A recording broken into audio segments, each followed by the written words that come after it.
How's everyone doing? Can't do a good morning chant in the afternoon, unfortunately. So I'm going to get started. I did my research with the ophthalmology department, and so today you guys get to be my pupils as we talk about this development of this electroretinogram stimuli to better detect glaucoma. So there's a problem where, according to the Baltimore Eye Study, 50% of patients with glaucoma don't even know it.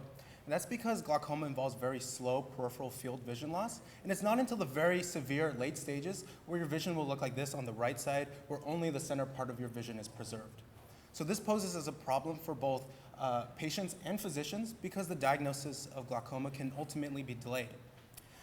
Currently, the standard of care is to assess visual function is to use a visual field test.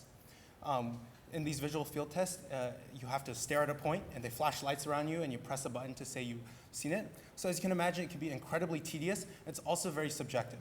As you can see, this young, handsome man who allowed me to use this photo is also very uncomfortable. Like, you have to sit through it. And when you're much older, it could be a very difficult test to do. So this ultimately led us to want to find a better, more objective, and comfortable way to diagnose glaucoma. And in the O laboratory, we actually identified that different RGCs, or retinal ganglion cells, there's different vulnerability in the setting of glaucoma.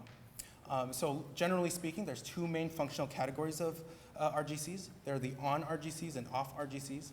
The on cells, they respond to increments in light stimuli, while the off RGCs respond to decrements in light stimuli.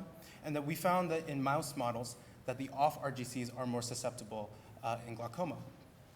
Interestingly, we can use a tool called an electroretinogram or an ERG to detect this. So just as an EKG can measure the electrical signals of the heart, we can shine a light onto the back of the eye, onto the retina.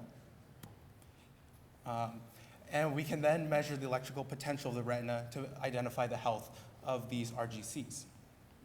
In another study done on mouse models, they actually found that you can use an ERG to distinguish the off and on pathways, where they found that with a stimulus frequency of 5 to 15 hertz, you were able to elicit just the on pathway, whereas stimulus frequencies greater than 15 hertz were able to isolate the off pathway.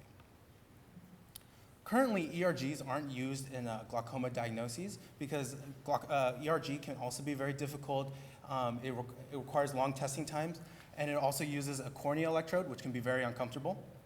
However, a handheld ERG device may be able to overcome these obstacles as they're small, portable, and they use a skin electrode, so it's much more comfortable for these patients. As you can see, this patient is much happier using this handheld device compared to the previous visual field test. This ultimately led to my bench-to-bedside research question: can a new handheld ERG device be used to objectively detect relative changes to the on and off pathways?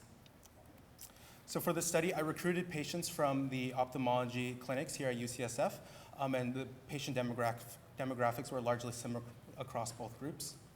We measured the ERG response on these patients using a handheld device called the Retival. And while we measured a wide range of standardized electrophysiology parameters, what was unique about our project was using the sinusoidal stimulus that was custom written, and it used frequencies from 0.3 hertz up to 50 hertz. So you can see an example of this over on the right, the top one being a higher frequency stimulus and the bottom one being a more slower frequency. Finally, the data was analyzed using custom written code using a Wilcoxon rank sum test on MATLAB. And so to focus mainly on the sinusoidal stimulus results, interestingly, if you were to plot the sinusoidal frequencies against the ERG response, the blue line represents the control eyes and the red line represents the glaucoma eyes. And in the higher frequencies, there seems to be a larger decrease in the ERG response. This is interesting because if we were to overlay the boundary set from the mouse model, the higher frequencies were more associated with identifying the off pathway. So this may corroborate the notion that in glaucoma, the off pathway is indeed more susceptible, and that we can also use a sinusoidal stimulus to be able to detect these changes.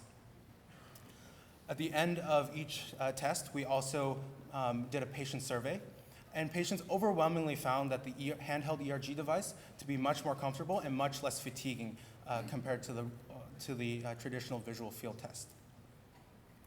And so to recap, in mouse models, we identified that the off RGC, the off pathway, to be more susceptible in glaucoma.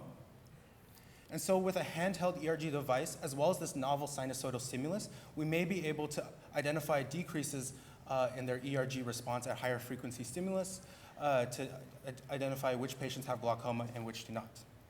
And patients found this test to be much more comfortable to the traditional visual field test.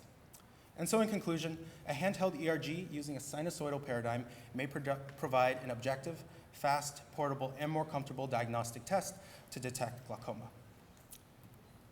Thank you very much.